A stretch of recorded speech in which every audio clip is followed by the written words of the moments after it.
Hello, everyone. Welcome to Listening to His Word. I'm your host, Daryl Bean.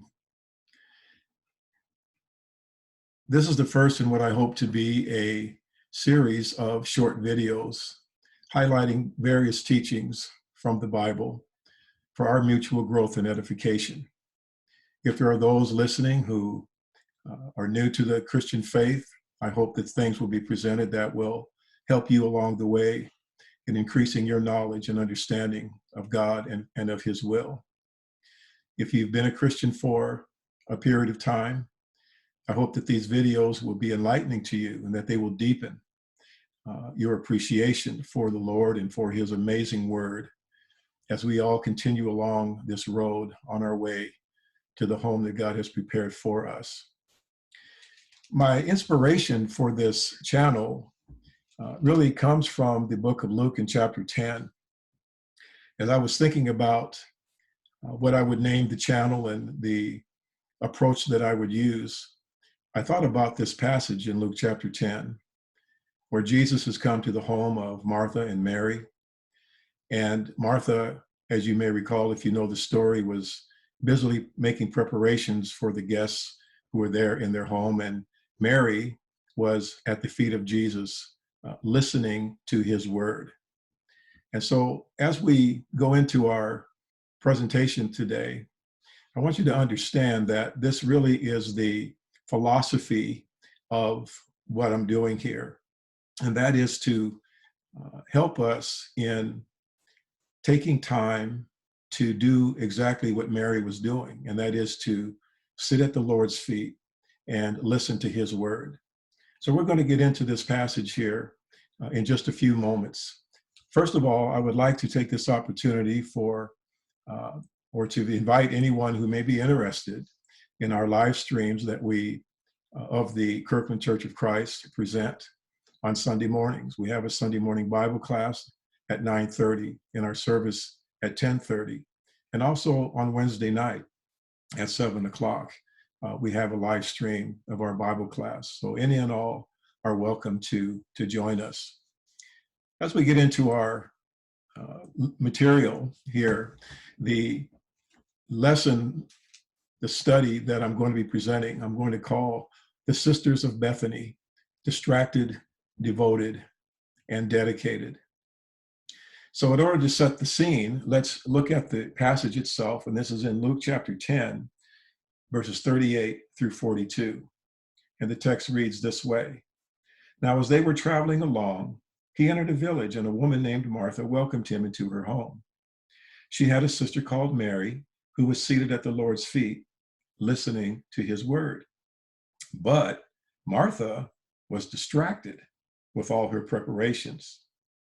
And she came up to him, to the Lord, and said, Lord, do you not care that my sister has left me to do all the serving alone? Then tell her to help me. But the Lord answered and said to her, Martha, Martha, you are worried and bothered about so many things, but only one thing is necessary. For Mary has chosen the good part, which shall not be taken away from her. So here's the scene. We have Mary, devoted, sitting at the Lord's feet, listening to His word. And this goes to the very heart of discipleship.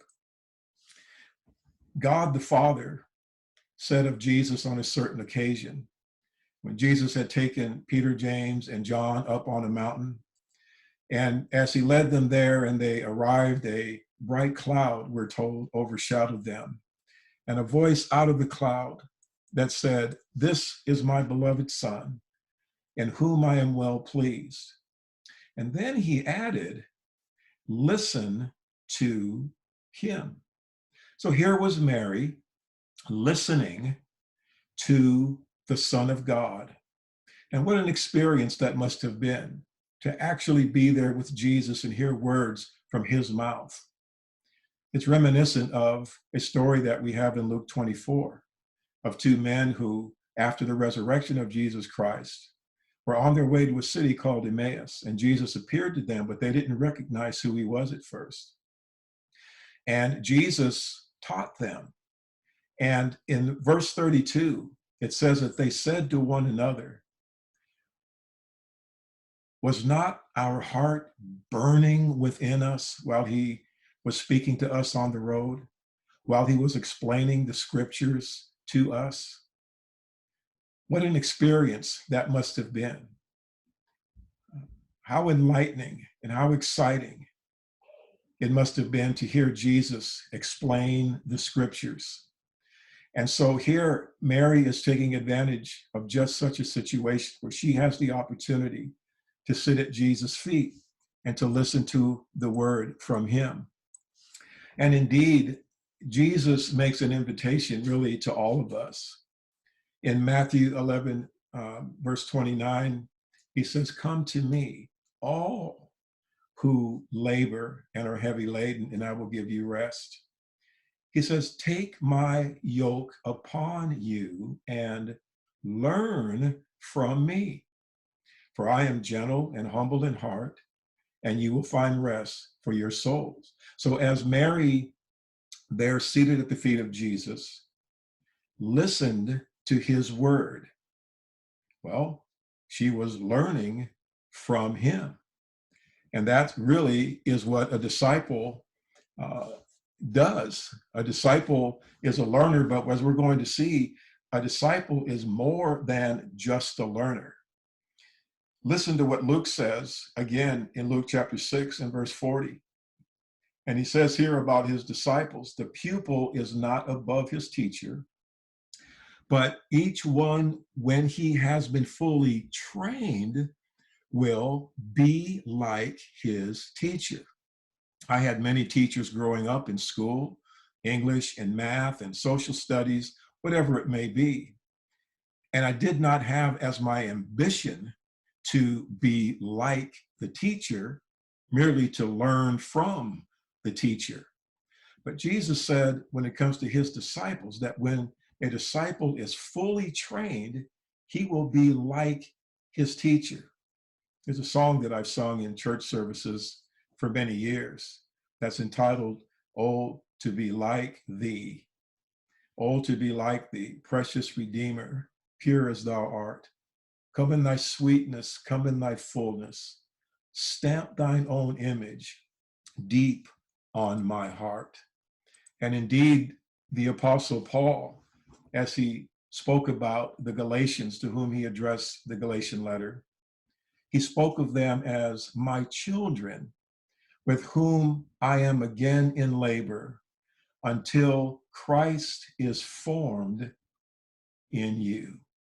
So as Mary listened, she learned, she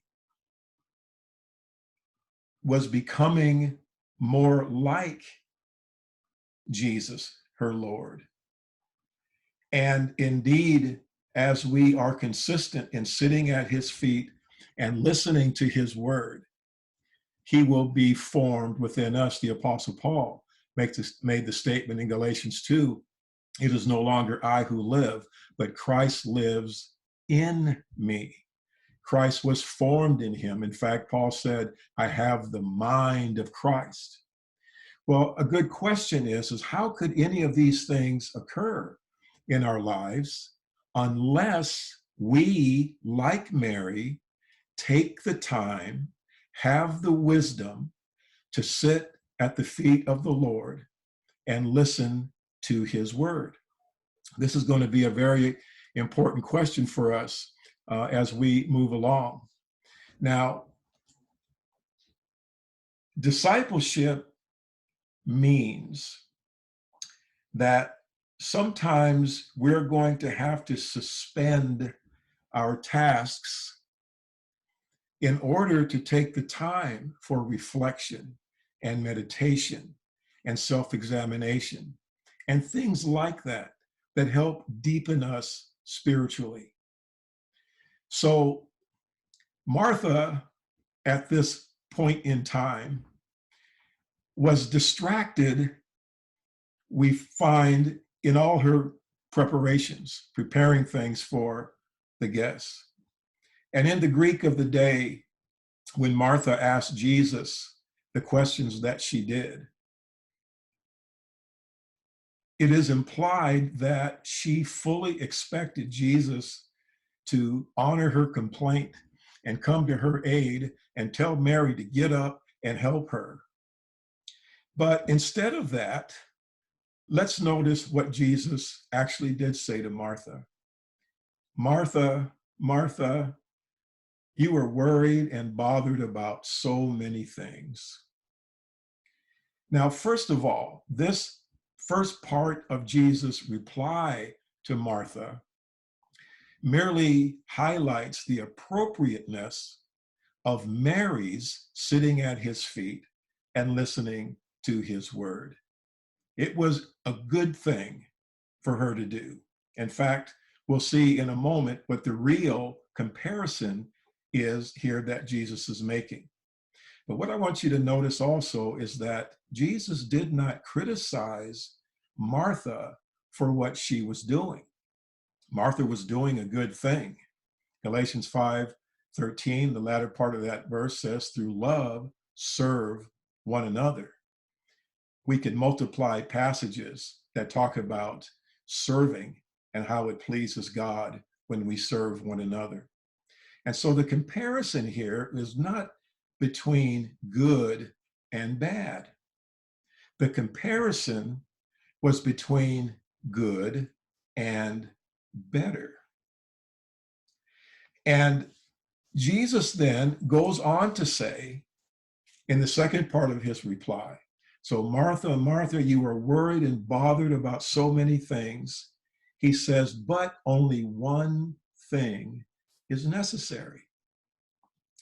Now, I cannot express to you in words how those words bring me a feeling of peace and tranquility every time I hear them. First of all, where Mary was, there was no worry and there was no bother. As she sat at the feet of Jesus, she was in perfect peace. As the prophet Isaiah said, the steadfast of mind you will keep in perfect peace because he trusts in you. She was listening to his word and she was at peace. Secondly, I know because of what Jesus says here that no matter what happens in this life, whether it's good or bad or happy or sad or painful or pleasant, it doesn't matter. Ultimately, there is only one thing that is going to matter. And that is, did I listen to him? The moment is coming for all of us where, whether we believe it or not, this is going to be the number one consideration and the only thing that really matters. And if it's the only thing that's going to matter, then that means as we live our lives now, it is the only thing that matters. Yes, we have responsibilities that we take care of in our everyday lives, and we need to be reliable and consistent as we carry out our daily responsibilities. But we know at the same time that ultimately, whatever we accomplish, whatever we do, whatever we gain, whatever comes from this earthly life, someday we will relinquish it. We will let it go. And so life really, in that sense, becomes pretty simple. In fact, Paul spoke to the Corinthians about the simplicity and purity of devotion to Christ. Well, as we move on, let's go and talk about some application to what we learn here from this short passage of scripture.